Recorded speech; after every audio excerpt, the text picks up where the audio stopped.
prophets of Baal. Don't let any of them get away. So the people captured the prophets and took them to the Kishon River, where Elijah killed every one of them. 450 prophets. Defenseless, they were prophets. Elisha was the successor of Elijah, and all of the Spirit of God that was there with Elijah was actually conferred onto Elisha. Elisha was actually a great worker of miracles. Some of the miracles that are attributed to Jesus in the New Testament are somewhat, in some small way, rivaled by Elisha, because Elisha also raised a dead person back to life. 2 Kings chapter 2, verses 23 to 24. Again, thinking about religious tolerance, we heard about no freedom in Saudi Arabia. Well, yes, of course, that is a problem, and Muslims shouldn't agree with that. We should actually promote freedom and democracy. That, to me, is in line with Quranic teaching. And what they do in Saudi Arabia, I don't need to defend. There are, just as Dave was saying, there are good Christians and bad Christians. Well, there are good Muslims and bad Muslims. There are people who follow the true teachings and people who do not.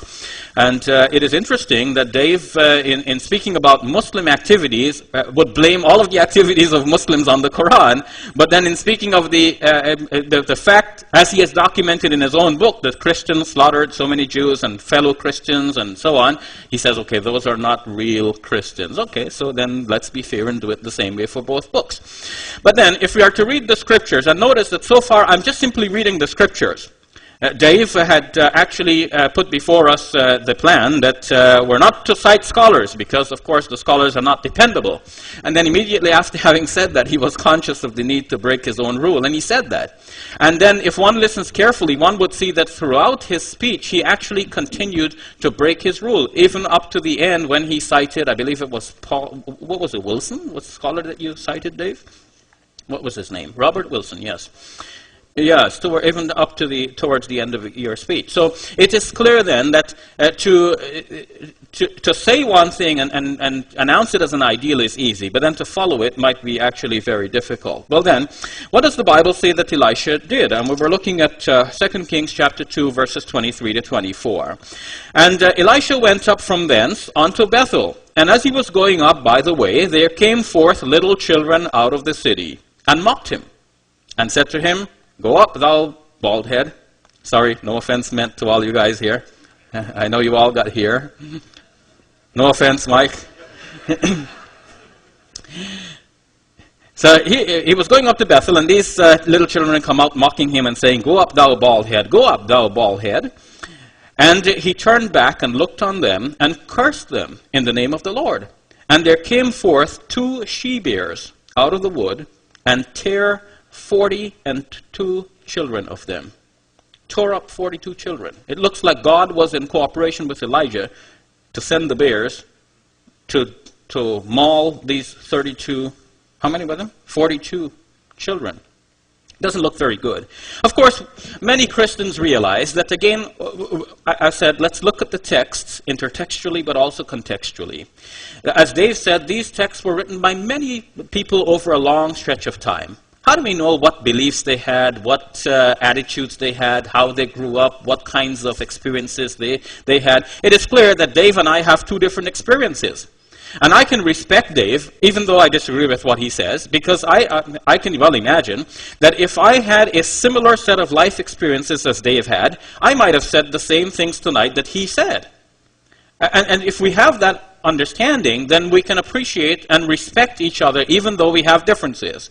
But we should also be aware that the biblical writers, some of them writing 1,000, 2,000 years ago, not 1,000, definitely 2,000 years ago, they had a different set of experiences, and they wrote according to these experiences that they had. Some of them were inspired by God. They felt the power of God moving in them and inspiring them to write, and this is what they wrote. But that does not mean that this is definitive for what we are going to practice today. And most Christians have the better sense to not follow the passages the way they are described here.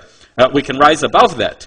But that is my point. Whether it is the Quran or the Bible, we must recognize that there are certain passages which have more to do with the time than they have to do with our present times, and we should note the difference and apply the passages accordingly. Women. One of the things that the Quran is being accused of in modern times is being anti-women. And the implication seems to be that, look, we have another book, the Bible, which is actually very good for women, and so we should reject the Quran and choose the Bible. Actually, my experience is quite the opposite. If one were to look, for example, at the story of Eve, in the Quran and in the Bible, one will see that in the Quran, Eve is not blamed anywhere for the sin of Adam. In fact, Adam is specifically blamed. And they're both said to have been, in a way, deceived by the devil. They're caused to, rather not both deceived. The devil caused both of them to slip from the garden in which they had their security. But the one who is singled out for blame in the Quran is Adam. In chapter 20, verse number 119, 120, it says, فَعَصَىٰ آدَمُ رَبَّهُ. Adam disobeyed his Lord. Of course, the story in the Quran is not one about original sin, but about original forgiveness, about an original lesson. The Quranic story tells us basically that when you sin, if you turn back to God, God will forgive you as He forgave our first parents. But in the Bible, of course, we know from Genesis chapter 3 that the woman was blamed. And Adam's fault was that he listened to his wife and took the fruit and ate it from her. And that is followed through in the New Testament. 1 Corinthians chapter 11, verses number 3 to 10. Let me start with verse number 11. A woman must quietly receive instruction with entire submissiveness. But I do not allow a woman to teach or... Actually, hold on, I've mixed up my quotes here. So, this is actually 1 Timothy chapter 2, verse 11. A woman must quietly receive instruction with entire submissiveness, but I do not allow a woman to teach or exercise authority over a man, but to remain quiet. For it was Adam who was first created, and then Eve. And it was not Adam who was deceived, but the woman, being deceived, fell into transgression. But women will be preserved through the bearing of children if they continue in faith and love and sanctity with self-restraint. 1 Timothy chapter 2, verses number 11 forward. I find that text a little bit puzzling because I thought the general plan was that everybody gets saved by the fact that Jesus died for our sins. It seems that this passage is pointing out that women have a very different plan of salvation. Women will be saved through childbearing.